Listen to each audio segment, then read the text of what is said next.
Assalomu alaykum, kitobxo'mar qarindoshlar. Bugundan boshlab biz yozuvchi Jon Rongning Bo'ri totemi degan ikki qismli kitobining birinchisini o'qishni boshlaymiz. Bu kitobning tarjimasini dаңlıq tarjimonimiz Emin Ahmadi qilgan ekan.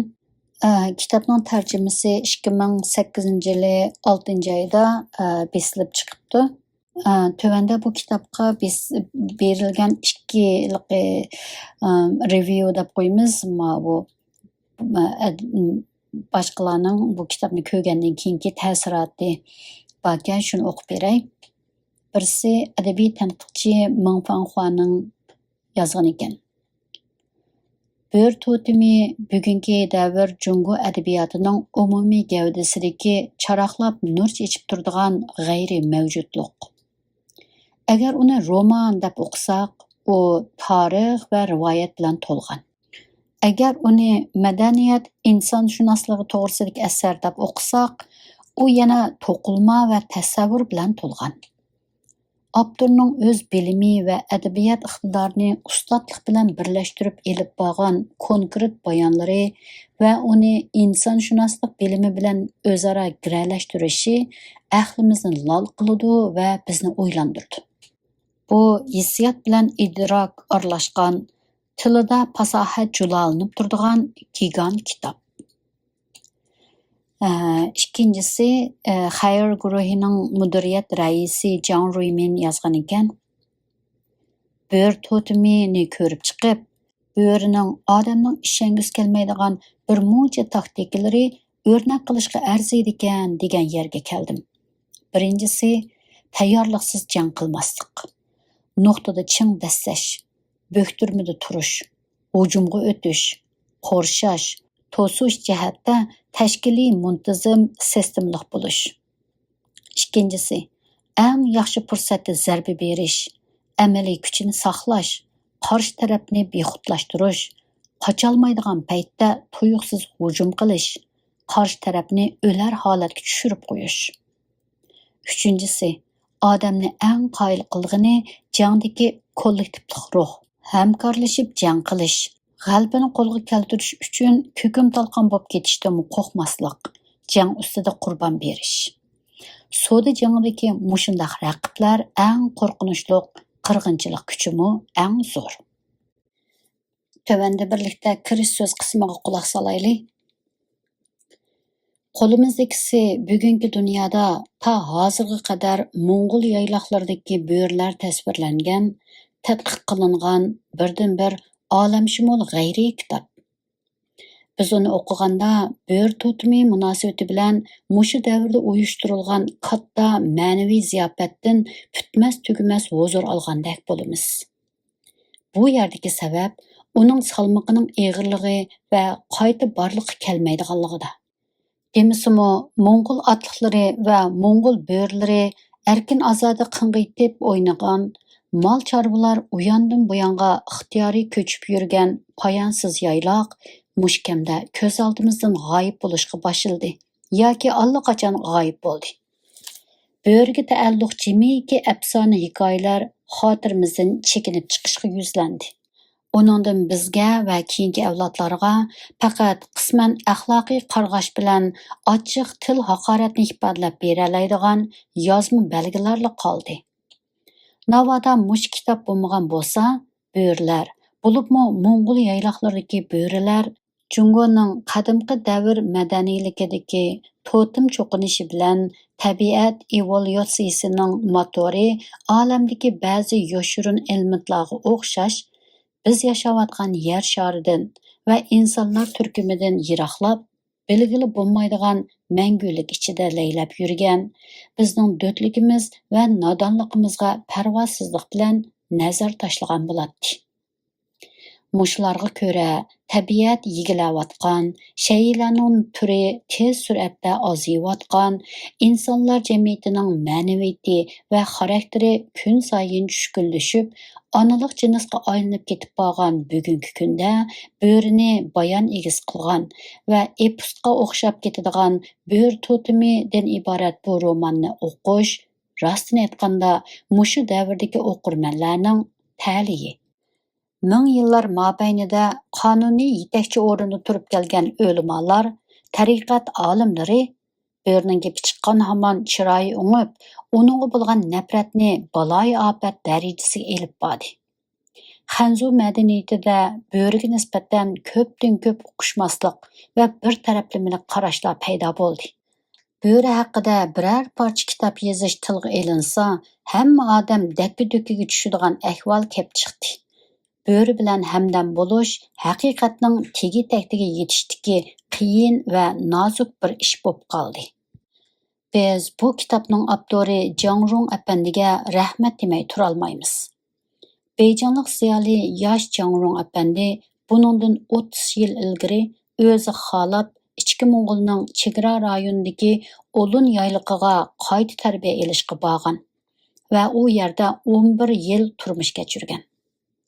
1979-yilga kelganda Jungo İjtimoiy Fanlar Akademiyasining aspirantlar institutiga imtihon bergan.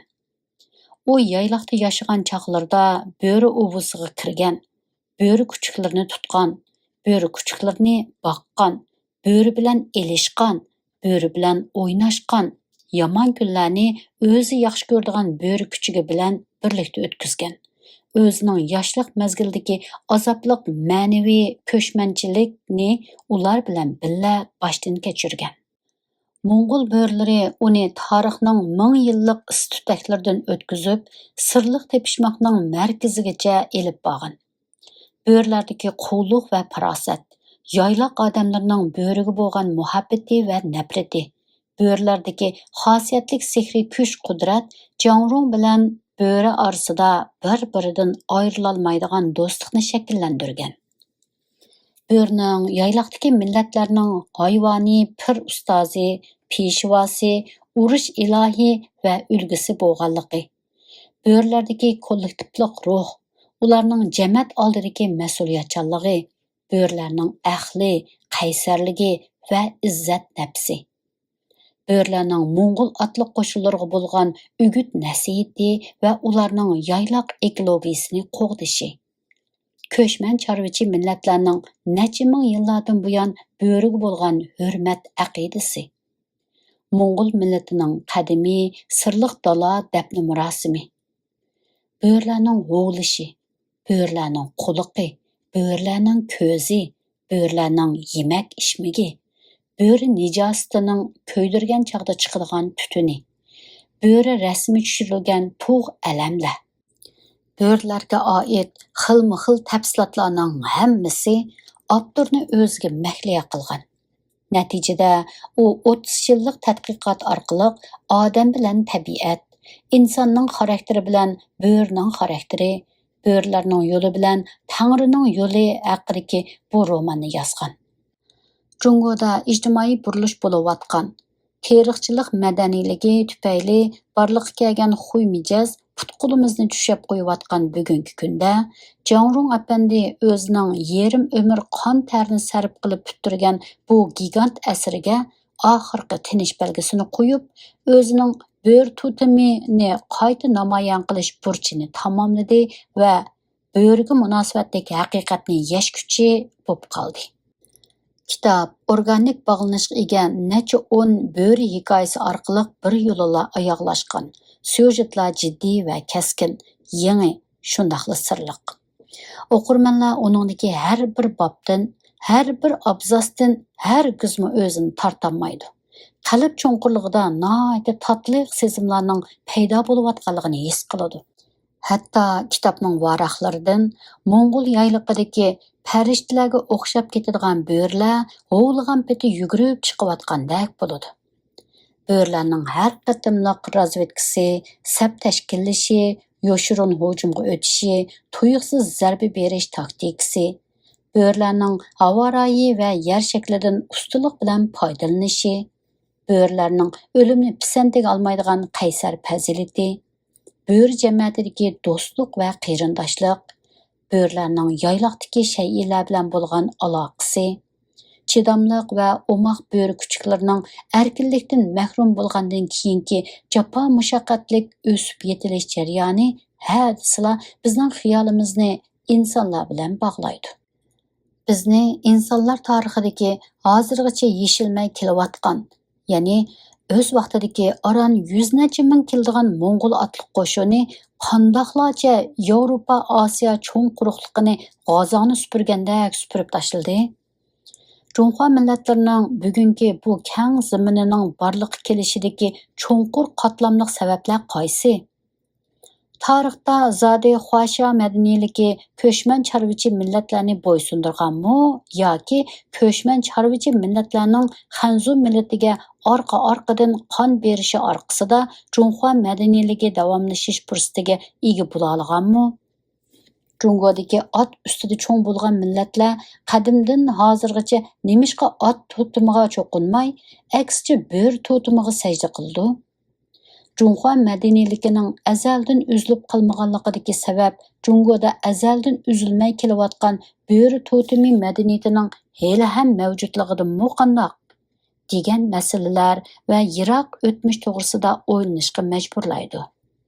Biz bir zamonlarda shoni shavkat bilan purkangan, o'xshashli shu bir zamonlarda par bo'lib ketgan tog' daryolarga va tarix sahnasiga tikilib turib, biz o'zimizni og'zimizga tegmay Yanxuangning avri chavrisi deb maqtanamiz, lekin ajdahor totimining ko'chman chorvachi millatlardagi bo'ri totimidan o'zgarganligining ehtimolga yaqin ekanligini bilamdik. Huaxia millatlardagi ajdahor totimiga cho'qinishning sirini mushu orqali oshqili bo'lamdi yo'q? Biz zodi ajdahoning avlodimi yoki bo'rining avlodi degan savollarni o'zimizdan so'ramay turolmaymiz. Birinchi bob. Chuanrong qabilasi ikki oq itni o'zlarining ajdodi deb qarab, Toyg'onni o'zlariga totem qildi. Fanvenlanning Jungoning qisqacha umumiy tarixi birinchi qismidan keltirilgan naql. Zhumo Wang Chuanronglarning ustiga jazo yurish qilib, 4 oq bo'ri bilan 4 oq bo'g'ini o'lja elib qaytib keldi. Xannoma Hunlar tazkirasidan keltirilgan naql. Chenjen qorliq azgalda turib, qo'lidagi tog' ko'zlik turbinni yo'g'onli bir bo'riga to'g'rildi va Mo'ng'ul yayliqidagi bu bo'rining ko'zidan bigizdek o'tkir nur chaqnayotganligini ko'rdi. Teni shurkinib, tuklari yovutungizning yolidek tiklishib ketdi. Badaniga chaplashib turgan ko'nglak ko'tarilayotgandek bo'ldi. Helimi yaxshi, belgi bovay yendili edi. Shunga bu matam Chenjenda jinim chiqib ketammi nima deydigan xiyol paydo bo'lmadi. Shundaqdimi badanidagi tar to'shukchalardan shu qarab tar qo'yildi. Chenjen yayloqqa kelganiga 2 yil bo'lg'ini qaramay, Mo'ng'ul yayliqidagi surlik bo'rilardan bak qo'rqatdi. Hozirmi qo'nalg'idan yiroq tog'ning ichida ko'z oldidagi bir to'p bo'riga qarab turib, og'zidan chiqayotgan horma titrab ketdi. Bilgi bovay bilan ikkisining qo'lida yo miltiq, yo qing'roq, yo qo'ruq yo'q edi. Izohat: qo'ruq xoda yog'ochning uchiga orqonni sirtmoq shaklda bog'lab ot tutadigan salma. Ular hatto uzangi chog'liq to'mir tasakma elib olmagan edi. Ularda faqat 2 kaltakli bor edi xolos. Navada bo'rilar tiniqini elib qog'dak bo'lsa, ikkisining o'ligi vaqtsizla bu aydalida qilishi turg'anli gap edi. Chenjen lag'ildab titragan peti yerim yarti birni tinib olib, yenidagi Bilgi bovayga qaradi. Bilgi bovay shu topda yana bir tog' ko'zlik turbin bilan bo'rilarning qo'rshoviga sapsilayotdi. "Moshaling bilan nima qilasa?" dedi bovay o'nini past qilib. "Ayni qo'yning o'zili qo'ysin. Sizlar Xanzular zakonglardan tortiblar bo'ridan qo'rqsizlar. Urushimiz deb yayloqqa kelgan aman terpiran bo'lib ketishinglarmi shuningdan." Bovay uning lamjim demay turg'inini ko'rib, o'nini past qilgan holda chechilib ketdi. "Alloh sodi bo'p yurmijimi? Agar sal palla shab chiqarib qo'ysang, tugashkinimiz shu." Chenjen beshini langshitgan peti bir uchum qonni ilib ching mejidi. Qor uning olqinda hash-bash deguchilar bir mo'nak muz bo'p uyib qoldi.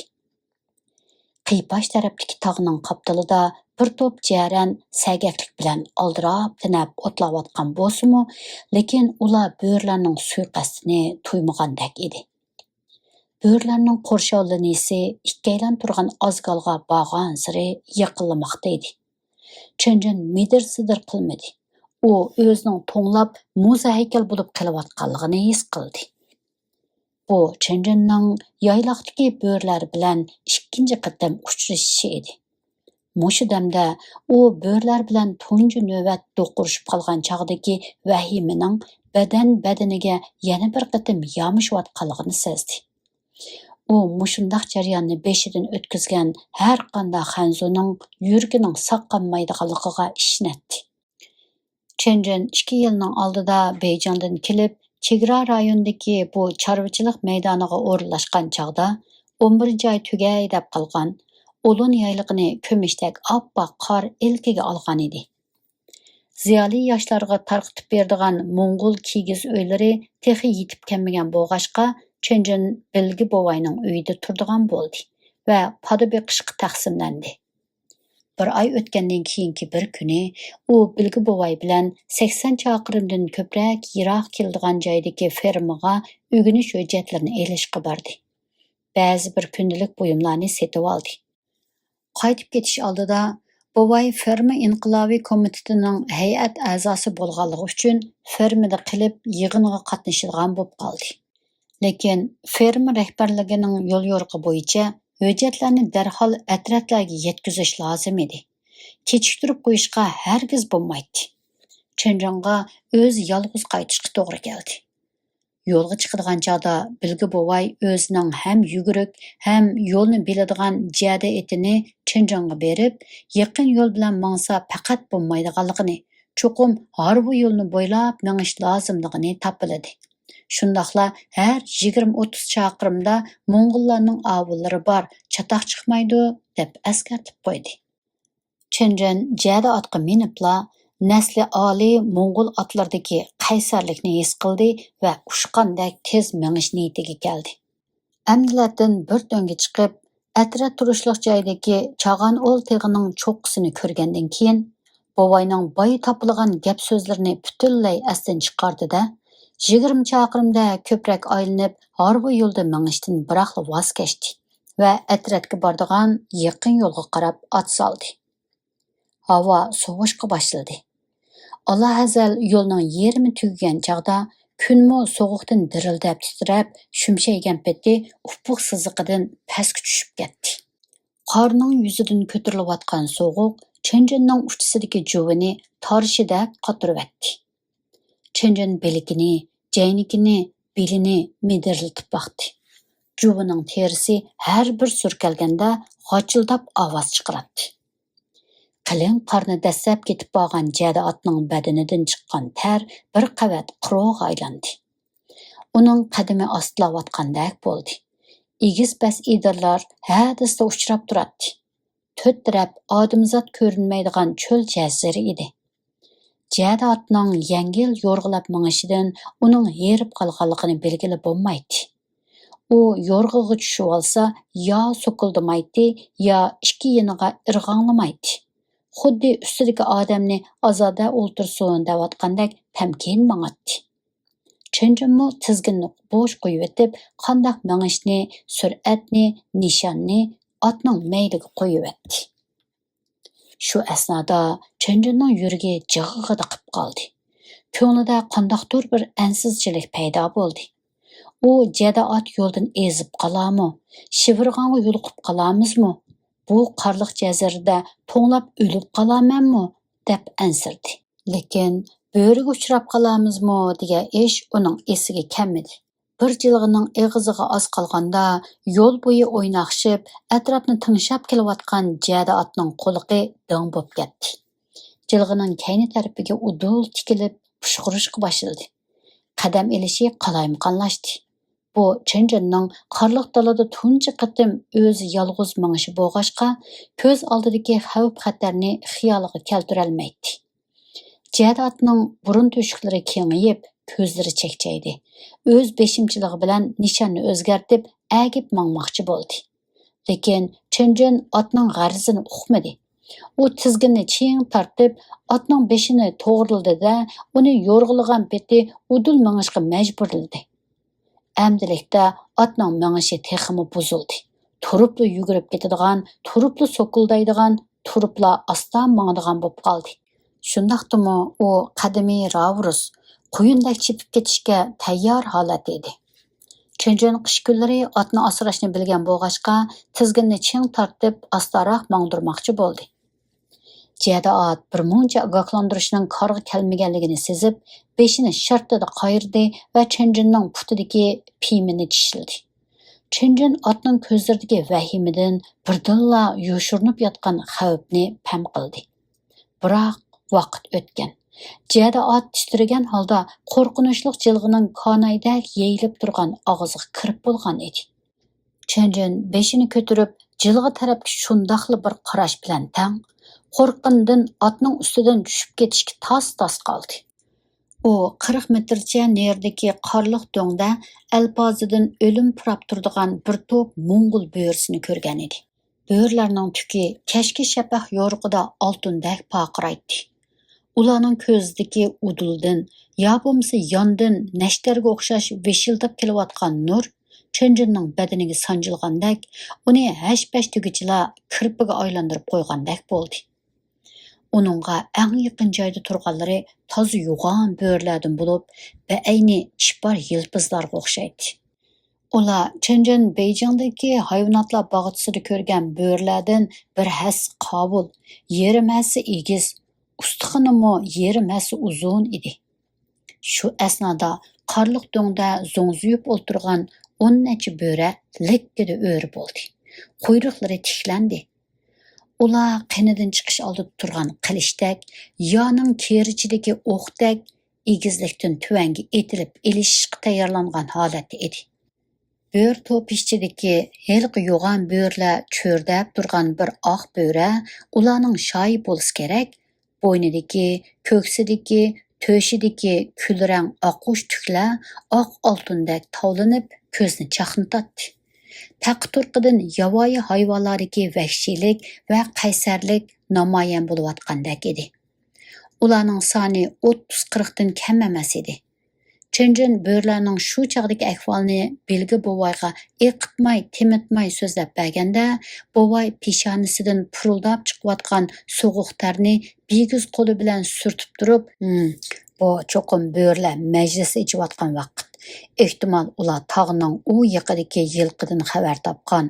Bo'rlarning shohi qo'l ostidagilarga yilqiga qandoq hujum qilish planini o'rinlashtirayotgan bo'lishi mumkin. Taliyinga ular ichirqab ketgan bo'rlar emas ekan. Tuklari paqirab turadigan bo'rlar osh qolgan bo'rlardan emas, degan edi. Mushu bir daqiqada Chönjünning jimiki sezgulari g'oyib bo'lgan edi. Esida qilishicha, u eng oxirda intayin yengil, lekin to'liq qo'rqinchli bir ovozning cho'qqisidan chiqib ketganligini, uning kumush tangini puvligani chiqadigan inchika, suzuk, titrak ovozga o'xshaydiganligini his qilgan edi. Bu cho'qim tandagi ruh odamning mangisidan chiqib ketib qolgan chog'dagi ovoz edi. Chönjün o'zining hayotining bir necha sekund bo'lsin uzilib qolganligini, shu birdam ichida o'zining ruhdan ayrilgan iskelet, ichi kavoq bo'lib qolgan jasadga aylanganligini tuygan edi. Chönjün nihoyat uzoq vaqtlardan keyinmi shu vaqtdagi bo'rlar bilan ro'baro bo'lib qolgan shu ishni yodiga keltirib, Belgi bovay bilan uning jadi etiga minnatdorlik bildirib yurdi. Uning shu chog'da otdan tushib ketmasligiga bu otning odatdagi ot emasligi sabab bo'lgan edi. U bo'rlar to'p ichida cho'ng bo'lgan, har janglarni beshidan o'tkazgan ov eti edi. Boshqa kun tushib, yo u yon, yo bu yon bo'lib ketadigan bu paytda jada ot bo'rlarni ko'migan. Yo bo'lmasa tasodifiy yo'sinda ularning yig'ilishini buzivatgan qiyofatga kirib olib, oldirab ketayotgan yo'lovchidak mengishini davomlashtirdi. Yurkini to'm tutib, qadamini tizginladi. Jon talashqandek ikki yoqiga irg'anglabmi yurmadi. Allohzodi bo'lib yuguribmi ketmadi.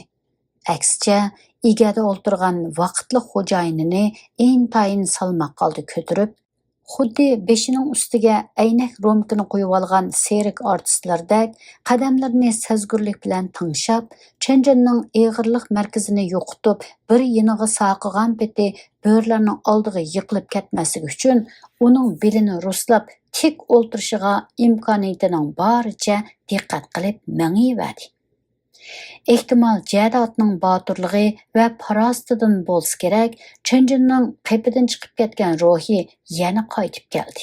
Ya bo'lmasa, Chenjen Tangrining mehribonligini tuyuqsizda yodiga keltirdi bo'g'ay, Tangri uning allaqachon boqiy olamga safar qilgan ruhiga ishonch va jasorat ato qildi. Chenjen o'zining sovuq havoda bir necha sekund parvoz qilgan ruhi yangvoshdan o'z joyiga qaytganda, o'zining tali o'ngdan kelib qayta tirilganligini bildi. Shundaqla odamni hayron qoldirgudek darajada o'zini tutib oldi. Chenjen badanini ruslab egarda tuz o'ltirdi. Ixtiyorsiz holda Jadotni do'rab, o'zining aron qolgan g'ayratini bir yerga yig'di. Bo'rlarni ko'miganga silib, ularga ko'zning quyruqidila sap soldi va yiqili yerdagi bo'rlarni ansizlik ichida tuyib turdi. U Mo'ng'ul yayliqidagi bo'rlarning suratini bilatdi. Mo'ng'ul bo'rlari necha 10 metr keladigan orliqdagi nishonga ko'zni yumib ochqicha berib bo'ladi. Ot bilan ikkalan yon tarafdagi bo'rlarga borgan sari yaqinlashdi. Chenjen o'zidagi qo'rqish alomatlarini bildirib qo'yishga hargiz bo'lmaydiganligini obdan bilgachga, quruq qal'a hiylasini qo'llangan Jugalyanga o'xshash, qo'lida millionlab lashkar, kaynida lakming otliq qo'shin bodak alpozini ko'rsatmasi bo'lmaydi. Faqat mushundoq qilgandila, ondan Mo'ng'ul yayloqlaridagi ham vahshiy, ham gumonxo'r yayloq qotillarini past qo'yga tushirgili bo'ladi. Chenjen bo'ri shohining bo'ynini so'zib, o'zining keyindagi do'nga qarg'anligini ko'rdi. Qolgan bo'rlarmi ushluq quloqlarini dingaytib, uni xuddi radarga o'xshash bo'ri shohi qarg'an tarafga burdi. Bu qotillar timtas holda bo'ri shohining buyrug'ini kutmoqda edi. Lekin qo'lida yo miltiq, yo kaltak yo'q bu yolg'iz otliqning yuragini qoptaq qilib, bo'rlarning orasidan parvosizlik bilan o'tayotganligi bo'ri shohini va jimiki bo'rini dargumon qilib qo'ydi. Kechki shafaq asta-asta yo'qoldi. Otliq odam bo'rlarga texmo yaqinlashdi. Bu 10 necha metr orliqni Chenjenning umridagi eng xatarlik, eng uzun orliq deyishga bo'ladi. Jadot yana bir necha qadam mangdi. Chenjen shu asnoda birdilla bir bo'rning o'zining kaynidagi qorliq do'nga qarab yugurganligini tuyib qoldi. U bu bo'rning bo'ri shohi tarafidan Chenjenning orqasida pistirma bor yo'qligini bilib kelishga avatilgan oyg'oq ekanligini pamladi. Chenjen badinda amdilatin illishga boshlagan ruhining yana bir matam chiqib ketayotganligini his qildi. Jadotning qadamimi kalvolishayotgandek edi. Chenjenning ikki pochig'i va otning butun badani titrab ketdi.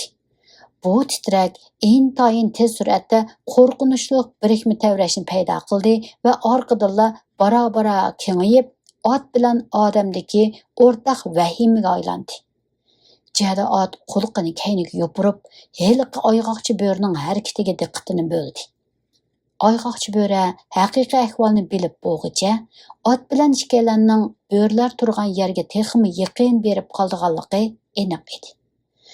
Chenjen o'zining shu topda hongyodak yo'g'on ichilgan bo'ri eg'izidan o'tayotganligini, ustidimi, ostidimi o'tkir bo'ri tishlarining turganligini, mingib dal mushu so'yu tishlarining o'ttirsiga kelganda kas qilgan ovoz bilan tang bu eg'izning yepildiganligini ko'z oldiga keltirdi.